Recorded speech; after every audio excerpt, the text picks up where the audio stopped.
प्यारे विद्यार्थियों, मैं सफला कुमारी पति आपकी हिंदी शिक्षिका। शुरू करते हैं बसंत भाग 3 कक्षा 8वीं से दूसरा पाठ लाख की चूड़ियां।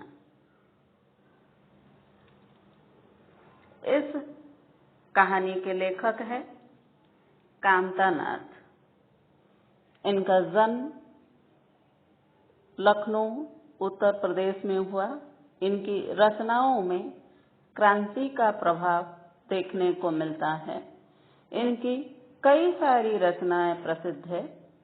उपन्यास में जैसे समुद्र तट पर, खुलने वाली खिड़की, सुबह होने तक, एक और हिंदुस्तान, तुम्हारे नाम, बर्फ पिघलेगी आदि कई कहानियां भी प्रसिद्ध है। छुट्टियां, तीसरी आंख, सब ठीक हो जाएगा, आकाश से झांकता हुआ वह चेहरा आदि।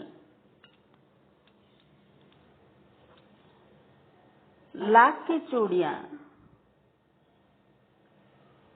कामता नाथ की कहानी लाख की चूड़ियां शहरीकरण और औद्योगिक विकास से ग्रामोद्योगों के उजड़ने की पीड़ा को चित्रित करती है।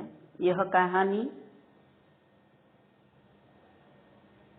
नाते नहर में रचे बसे गांव के सहज संबंध में बिखराव और सांस्कृतिक ह्रास के आर्थिक कारणों को स्पष्ट करती है।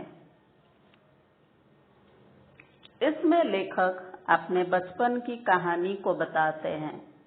वे बचपन में प्राय गर्मियों की छुट्टी में अपने मामा के गांव जाता था। वहां बदलू नामक एक मनिहार यानी चूड़ी बनाने वाला रहता था। वह लेखक को रंग बिरंगी गोलियां बनाकर देता था। उस गांव के सभी बच्चे बदलू को बदलू काका कहते थे। लेखक उसे मामा ना कहकर काका कहता था। बदलू नीम के पेड़ के नीचे बैठकर दहकती भट्टी पर लाख यानी वैक्स पिघलाकर उसे चूड़ियां का आकार देता था। वह बेलन नुमा मुंगरियों पर लाख को चढ़ाकर उसे चूड़ियों का आकार देता था। फिर उन पर रंग करता था। वह लेखक को लाला कहता था। लेखक का दोपहर का अधिकतर समय बदलू के पास ही बीतता था।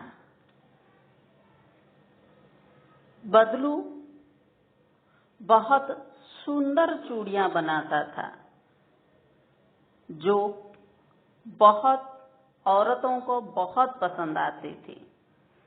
वह चूड़ियों को बिना मोल भाव के वस्तुओं के बदले देता था, लेकिन शादी ब्याह के समय जिद पर अड़ जाता था। उस समय कोई चूड़ियों का जोड़ा लेता था तो मनमानी चीजें व पैसे उनसे लेता था। वह बड़ा ही स्वाभिमानी व्यक्ति था। बदलू को कांच की चूड़ियों से बहुत चिढ़ थी। वह महिलाओं की कलाई पर कांच की चूड़ियां देखकर कुढ़ जाता था।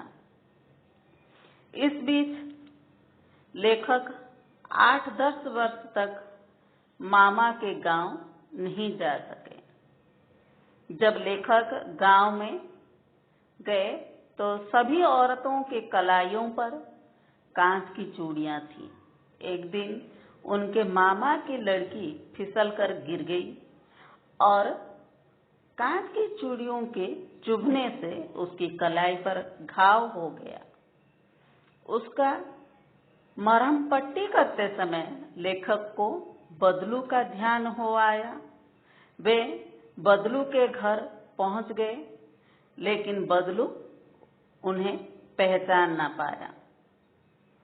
लेखक ने अपना परिचय दिया तो बदलू ने पहचाना और चारपाई पर बिठाया।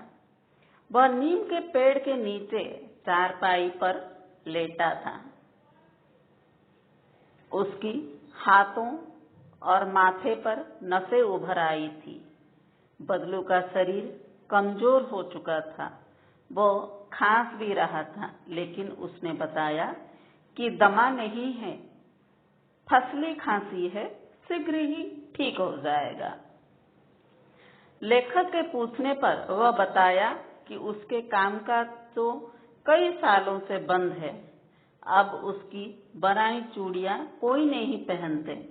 मशीनी युग ने कितनों के कारोबार छीन लिए हैं। इसके जैसे कुशल कारीगर भी बेरोजगार हो गए हैं और लाचार हो गए हैं। कारोबार बंद हो जाने से बदलू अंदर ही अंदर टूट चुका था। वह अपनी गाय तक को भी 2 साल हुए बेच दी, क्योंकि गाय को खिलाता कहाँ से। बदलू की बेटी की कलाइयों पर लेखक ने लाख की चूड़ियां देखकर आश्चर्य हो गए। वह लेखक को आम देता है। आम देते समय लेखक उसकी कलाई पर चूड़ियों को देखते हैं। सचमुच चूड़ियां बहुत सुंदर थी। तभी बदलू ने बताया कि यह उसकी बनाई अंतिम चूड़ियों की जोड़ी है। इस जोड़े को जमींदार के बहन के लिए बनाया था, लेकिन कम पैसे दे रहा था, इसलिए मैंने उसे नहीं दिया। लेखक को बदलू काका पर गर्व हो आया। जिसे हालातों ने भले ही हरा दिया हो, लेकिन वह हार नहीं मानी। उसका व्यक्तित्व कांच की चूड़ियों की तरह नाजुक नहीं था कि टूट ही जाए। वो बड़ा स्वाभिमानी व्यक्ति था। तो ये थी कहानी लाख की चूड़ियां। धन्यवाद बच्चों।